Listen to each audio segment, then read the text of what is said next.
Pourquoi est-ce que tu m'emmènes ici, Anne-Marie?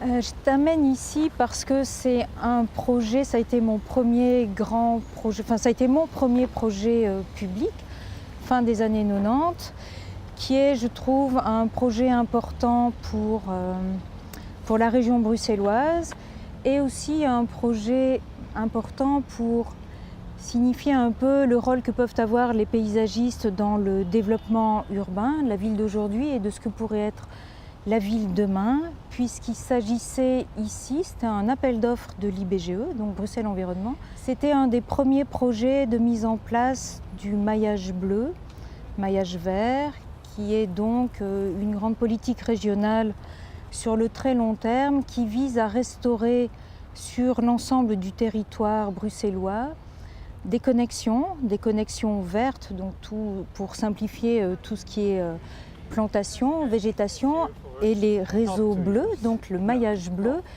puisque le territoire de la région est un territoire de vallée parcouru par de nombreuses rivières. Et donc ici, pour situer, nous sommes juste en face du magasin Rob, nous sommes tout près de la Wolu, enfin la Wolu Oui. coulait ici, et puis on l'a arrêtée, on l'a mis dans des canalisations, et on t'a demandé de la ressortir de terre quelque part. Oui, c'est ça. En fait, la Wolu, au moment de donc, la période des grands travaux de la région, quand on a mis en œuvre le boulevard de la Wolu, donc une des grandes pénétrantes, les autoroutes urbaines dont on a une certaine collection à Bruxelles, la rivière a été canalisée. Pourquoi? Parce que ce secteur était sujet à inondation. Donc pendant très très longtemps, les politiques urbaines ont été enfouir ce qui sentait mauvais, ce qui débordait, etc. Et aujourd'hui, on fait l'inverse. Et aujourd'hui, on essaye de faire l'inverse.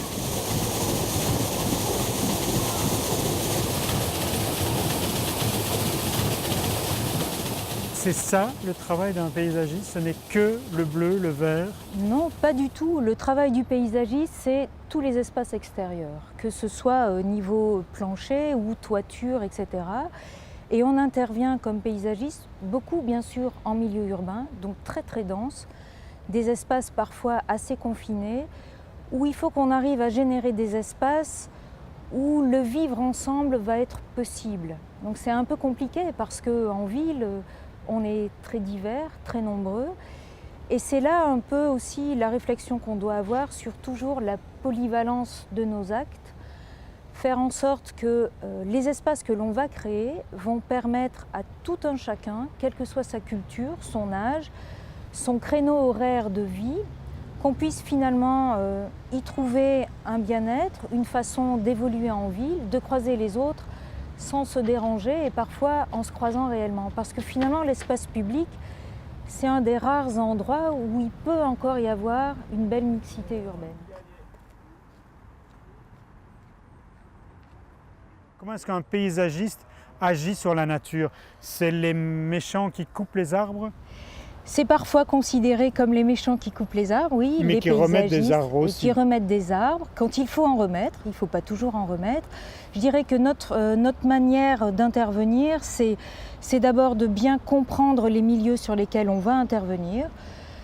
Tous les milieux naturels ont des équilibres avec une logique de fonctionnement. Et quand on travaille sur l'eau, c'est à la fois un travail très précis de contrôle hydraulique, de maîtrise des débits, d'orientation des débits et également d'une maîtrise et d'un accompagnement par une végétation et un équilibre de végétation de berge, de tenue de berge.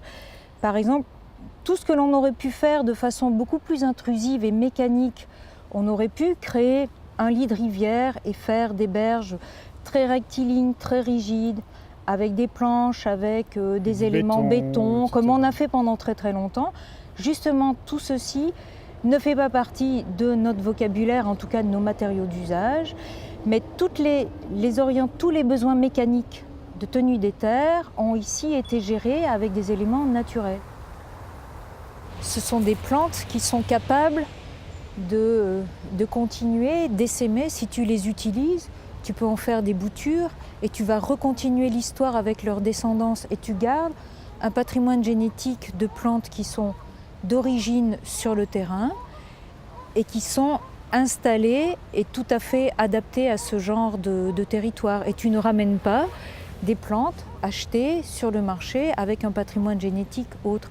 C'est intéressant pour garder aussi des caractères très figés et aussi conserver un patrimoine génétique que certains ont tendance à vouloir un peu contrôler et à mettre sous le marché. Quand tu agis, quand on te dit est-ce que tu peux réfléchir sur telle parcelle, est-ce que c'est de telle parcelle que tu vas t'interroger ou bien est-ce que tu vas regarder un territoire beaucoup plus grand parce qu'il faut comprendre quelque chose que le paysagiste, quelque part, ne doit pas réfléchir sur un territoire plutôt que... Le paysagiste ne travaille pas sur une parcelle. Le complexe ou la méthode du timbre-poste, ça n'existe pas chez le paysagiste. Parce qu'on travaille sur un fonctionnement, hein, les systèmes noués, je dirais. Quand on intervient sur cette parcelle, finalement, on travaille avec l'ensemble du bassin versant de la vallée de la Woluwe. Et ceci, il faut le prendre en compte puisque c'est ce qui crée finalement ce paysage de vallée qu'on a restitué ici. Donc, ce sont des paysages élargis et c'est aussi l'histoire des lieux. Quand on commence un travail et une réflexion sur un terrain, on commence à se nourrir de ce qu'étaient ces paysages, l'évolution de ces paysages. Donc il y a toujours un travail de recherche sur les cartes anciennes, les éléments anciens, des écrits, des anciens relevés de botanique, etc. Tout ce qui peut nous permettre de comprendre ce par quoi, quelles ont été les étapes de transformation ou d'évolution d'un site.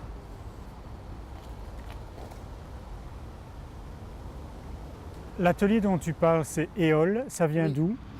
Alors Éole, c'est le nom que j'ai donné à l'atelier. En fait, c'est la résultante de l'évolution de ma pratique professionnelle.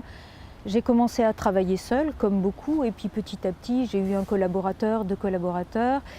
Et arrivé à un moment où le bureau a pris une forme de société, mais je n'ai jamais voulu travailler à mon nom propre. J'aurais pu l'appeler le bureau ou l'atelier Anne-Marie Sauva. Je trouvais ça pas très intéressant.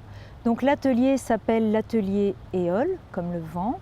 Parce que mon logo, depuis le départ de mon activité, était un petit graphisme très schématique que j'avais dessiné d'arbres couchés par le vent, etc. Parce qu'il y avait un socle terrien très fort, il y avait une végétation mouvante, vivante, en évolution, poussée par le vent. Et Éole, je trouve que c'est un élément naturel très, très beau, parce que très variable. Vous avez la lysée, la tramontane, la burle, etc. Enfin, il y a une palette de vent. On ne le maîtrise pas. Il est chaud, il est glacial, il est bénéfique ou pas, mais il faut faire avec. Tu aimes bien les choses qu'on ne maîtrise pas en fait? J'aime assez, oui. J'aime assez. Ça me convient bien. Dans l'atelier, vous êtes combien? On n'est pas nombreux, nous sommes 4, moi compris. Donc c'est vraiment tout Donc, petit. il y a toi et puis... Thomas Van Eekhout, Mathieu Alain, Baptiste Delay, qui sont 3 magnifiques personnes paysagistes. 3 garçons et une femme qui gère le bureau. C'est pas souvent dans mes interviews que je trouve ça se passe bien? Magnifiquement bien, oui, vraiment c'est un vrai plaisir. Je pense que la volonté au niveau du bureau, je pense qu'on est tous animés par la même philosophie, la même vision des choses, le sens du partage et l'envie de faire. Est-ce que le paysagiste est plutôt une femme ou un homme? Je pense que ça n'a pas... Dans les études? C'est très... Oui, je sais parce que je donne cours, hein, donc je donne cours en master paysage, c'est très équilibré, c'est très équilibré. Et dans la fonction alors, parce qu'on sait que dans les architectes c'est 50-50, puis dans la fonction on ne les voit plus. Dans la fonction... Il y a moins de femmes. Clairement, il y a beaucoup moins de femmes. Oui, il y a beaucoup moins de femmes. Oui. Mais ça va changer. Et tu as une réponse du pourquoi? Oui. Je pense qu'il y a, encore dans ma génération, je pense qu'il y a des femmes qui ont fondé une famille, qui n'ont pas... sont des métiers très exigeants, comme le métier d'architecte, etc. Il faut beaucoup travailler. Donc c'est compliqué d'avoir une vie de famille nombreuse et mener un bureau. Donc ça c'est très contraignant. Donc à un moment, il y a des choix qui doivent être faits, clairement. C'est un métier où il n'y a pas d'heures? Il n'y a pas d'heures. il n'y a parfois pas de Il nuit. n'y a pas de jour non plus. Il n'y a pas de jour, Il n'y a pas de parfois, week-end, il y ça a- veut dire. Oui, parfois oui. C'est un peu dur. Maintenant, j'essaye d'éviter parce que c'est comme la nature, hein, il y a des saisons. Moi, j'arrive à une saison où je commence à fatiguer. Pour terminer cette émission, tu m'emmènes ici à l'Auberge des Mailleurs. Oui, On est plus dans un caractère historique alors ici. tout à fait. Une partie donc des projets qu'on développe au bureau sont des projets sur sites historiques, patrimoniaux, classés ou pas forcément classés. Et là, le jeu, c'est de retrouver l'histoire. Oui, c'est de retrouver l'histoire avec toujours ce que nous donne le terrain. Donc on est souvent en train d'investiguer, lire les traces dans les vieux jardins, les vieux parcs, les chemins enfouis mais qu'on devine, les arbres patrimoniaux, les ancêtres, les jeunes un peu parasitaires, etc. Et c'est essayer de redonner à voir un patrimoine qui est beaucoup plus fragile qu'un patrimoine construit, puisque la nature vit et vous n'entretenez plus un parc ou un jardin et en 5 ans, votre dessin d'origine disparaît. Bon, moi je trouve qu'il y a une petite musique que l'on entend derrière et des clinks. Clink. On va aller voir un petit verre alors. On va aller boire un petit verre. Merci beaucoup. Avec plaisir.